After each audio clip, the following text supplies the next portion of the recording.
Switzerland. And could they be, because of the time difference, could they be getting sleepy? And this is also a feedback from last week's session, where there's this elderly grandma who is still very active doing city work, even though she is 101 years old. And she will receive a commissioning certification in 2019. And Master says that our elderlies are still valuable and they can still contribute. As long as our heart is young, our body might be old, aging, but our heart can still be young. So, regardless of where they are, sisters Shijing and brother Wenqing, both of them will always be online with us, sharing with us every week. I'm very happy to be with you because you have great positive energy. Over to you, Sister Shijing.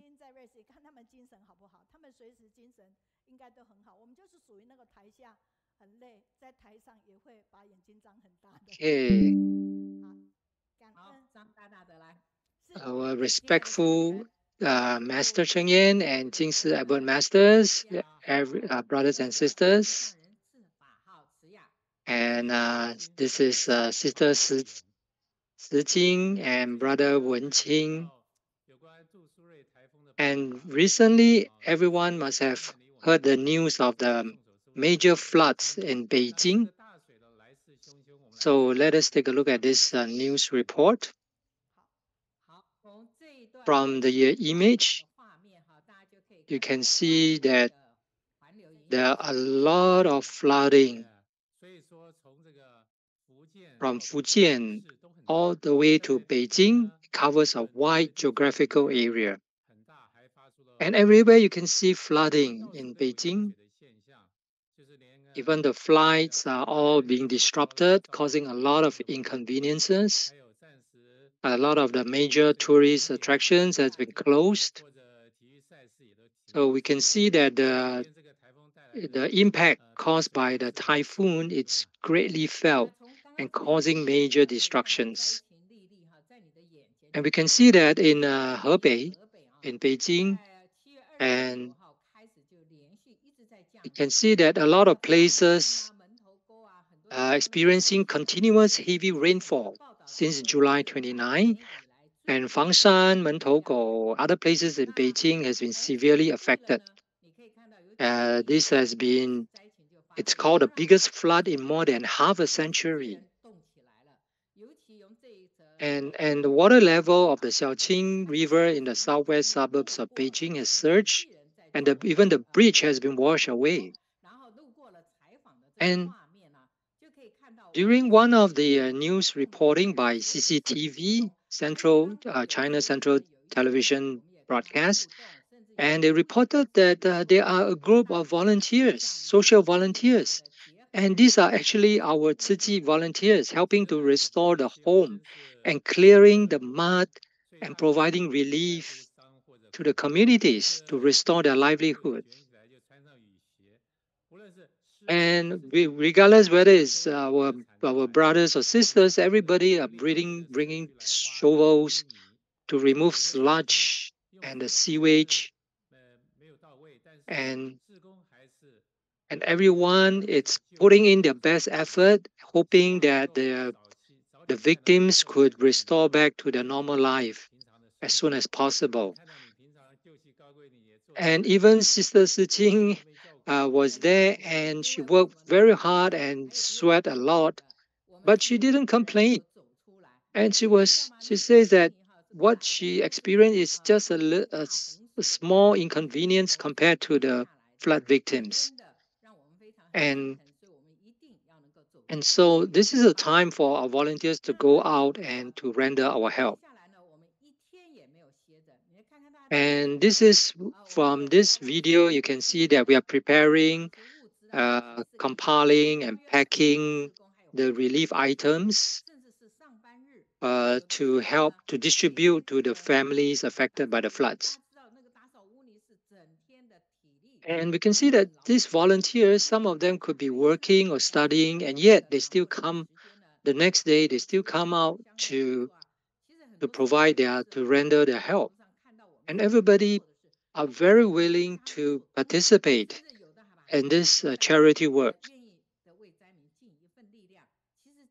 And not just doing the relief work, we managed to recruit new volunteers from the society. So this is truly shows that the relay of love, gathering supplies, and racing against time, all these are, are experienced by many people who want to come out and help.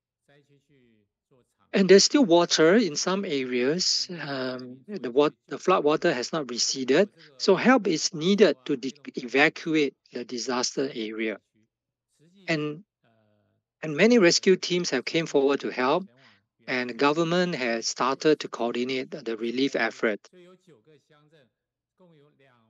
So after the storm, we care for the folks in the hardest hit areas and distributed daily necessities.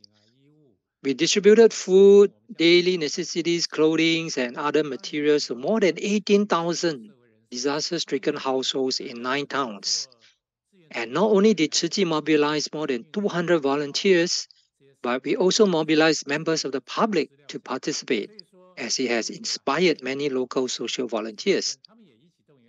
And to support the disaster-stricken schools, students and teachers were mobilized as volunteers to participate in the packing and the transporting work. From 11 p.m. on July 28 to 6 p.m. on July 31st, the cumulative rainfall reached 999 millimeters. That's a huge amount of rainfall. And why did it rain like a year and a half amount of water within 67 hours in the Hebei province of Lincheng? As the earth warms, water evaporates from the sea surface many times more than usual. So these are all caused by the climate change. So we can see the the typhoon the typhoon made landfalls in Fujian at the south, and it started to move northwards towards Beijing to Hebei. And due to the warmer temperature on the sea surface and on the ground, and it causes the storm and the typhoon to be even greater in intensity.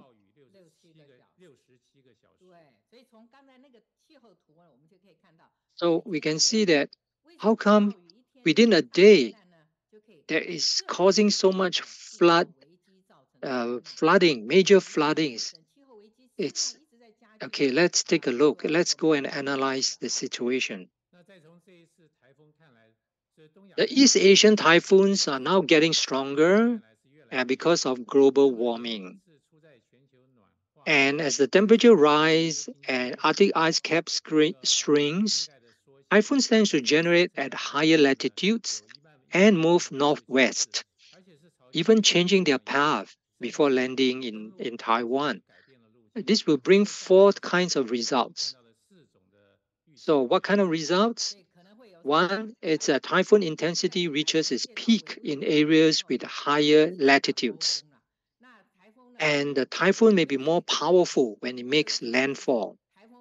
And typhoon is hitting China, South Korea, Japan more frequently, whereas Hong Kong and Taiwan is getting less frequent typhoon landfalls.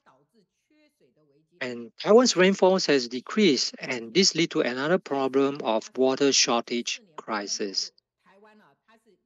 So this typhoon the typhoon disasters, it's directly related to the climate change and global warming. So we can see that over the past, since 1950s, for every 10 years, the typhoon is moving northwards. And we can see that the lines indicate the latitude of the typhoon, where they are at the highest maximum intensity. And it's getting moving higher and higher towards the north. So let's look at in 2017, in August 2017, Hurricane Harvey caused serious disasters in Texas and Louisiana in the United States, including flooding caused by rainfall overflows flows from storm surges and fast rising river water levels. It also severely damaged the petrochemical industry, causing Texas to seven coastal towns and one Louisiana town being ordered to evacuate.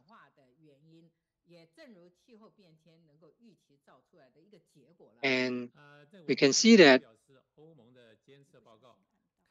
this is the European Union Climate Monitoring Agency. You can see from the chart, it has pointed out that in 2022, the past 7 years has been the hottest 7 years on record in the world, with temperatures far ahead of previous records. It's always breaking new temperature records. The agency also issued a warning about the rapidly rising methane concentration in the atmosphere. So we can see from this chart, um, the multinational climatologist World Weather Attribution explores the relationship between climate change and extreme weather events. And various studies since 2004, 71% say that climate worsen extreme weather. And this is shown by the red dots on the chart. We're seeing more and more red dots. And only 9% weather events mitigated, shown in the blue dot. So during this period, due to climate change, 93% are extreme heat, 69% are droughts, and 56% are heavy rains and floods. So who is to blame for such extreme weather? Of course, it's the human beings that ruin the climate. And what are the solutions to climate change? Plans that can effectively mitigate climate change are provided, okay, for reference in order to strengthen the implementation. Number one, we should phase out fossil fuels to halve the carbon emissions by 2030 and reach a net zero carbon emission by 2050. And to develop renewable energy to protect our forests, protect our ocean health, restore the natural ecology, biodiversity, absorbing carbon dioxide and store it in the soil, and promote green transportation, reduce plastic use, promote eco-friendly buildings and homes, and promote a diet with less meat and more vegetables. And of course, for consumer to consume rationally and extend the service life of products. So there is love in the world, and people should love their own earth and save our own earth. And let us increase the responsibility of protecting and safeguarding our earth. And grateful for your listening, um, where we see that despite the merciless floods, there is still love in the world. And yes, we are also very grateful to Sister Siqing. She even helped to translate in the English translation. And, and there are many people who have given their comments after their sharing.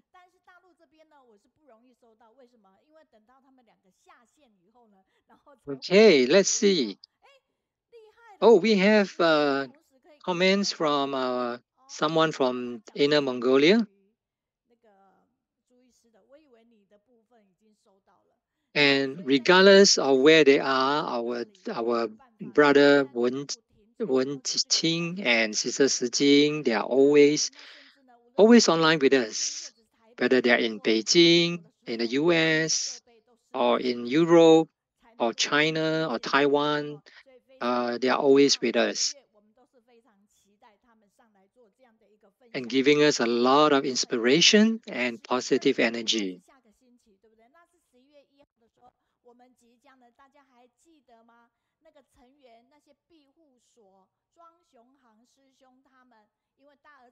And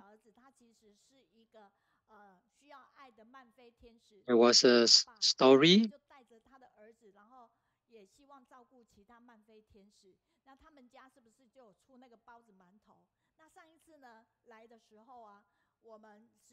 There was a story that a father and son, a father that needs to sell mantou, the buns, to help his son that is suffering from a certain disease. So there was this charity drive of selling the buns, and our sister Siting and brother Wenqing, both of them supported this cause and donated uh, a lot of funds for this fundraising. Okay, so our sister Fangwen from US commented that we can feel the eco volunteers who have been doing a lot of environmental protection work, and we are grateful to them. And they are giving unconditionally. And all the items that they have sorted, collected, and cleaned has been turned into Thai technology products.